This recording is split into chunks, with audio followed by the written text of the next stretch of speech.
everybody, welcome back to Heavy Metal Models. You know, Tom Hoover may have gotten his start as a top fuel pilot back in the early 1960s, but by 1970 he joined the ranks of the funny car drivers, running a series of ever more colorful funnies for the White Bear Dodge team. Now, some of those cars were outrageous looking, and they're just the type of car that Auto World's Legends of the Quarter Mile series does so well. Check this out. This pre-production sample of Auto World's White Bear Dodge Funny is another great-looking car from a series full of them. And like those prior releases of classic floppers from the disco days, this one's based on a set of very well done and by now well-used mold sets.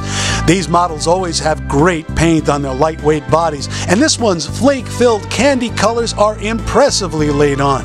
The decorations and sponsor art, done in a mix of decals and tamped-on paint, is sealed under a thick, smooth, clear coat.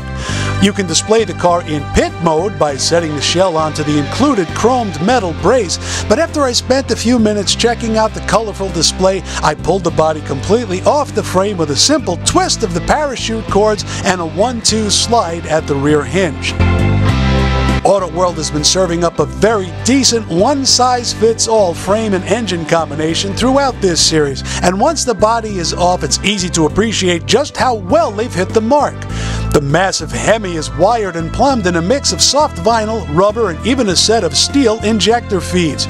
More metal holds the fuel tank in place, and the chromed metal axles, full metal frame, and die-cast side panels are all put together neatly and cleanly between a set of polished Halibrands, cycle tires, and scuffed slicks.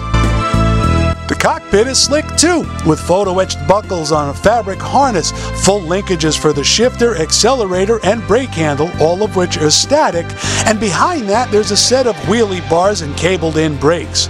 From front to back and all around, it's all painted and put together perfectly. This is one of the most enjoyable series in the hobby the past couple of years. It's a hybrid series with resin lightweight bodies, die-cast chassis, and yeah, though those chassis are kind of the same thing over and over and over again, Auto World takes a lot of pains to get the engines painted differently, the interiors painted differently, and really try to rein in as much authenticity as they possibly can while keeping these models and the tooling at a reasonable price point. I love every one of these cars, and if you're fans of this era, and I hope you are like I am, it's put together really well, it's painted up beautifully. Hey man, what's not to love? I give it 3 happy Henrys. Very reasonably priced at around 90 bucks and available through Auto World store or anywhere on the internet or at your favorite brick and mortar retailer. Hey, thanks for coming down. Don't forget, like us on our Facebook page, Heavy Metal Models. We'll see you next time. Take care.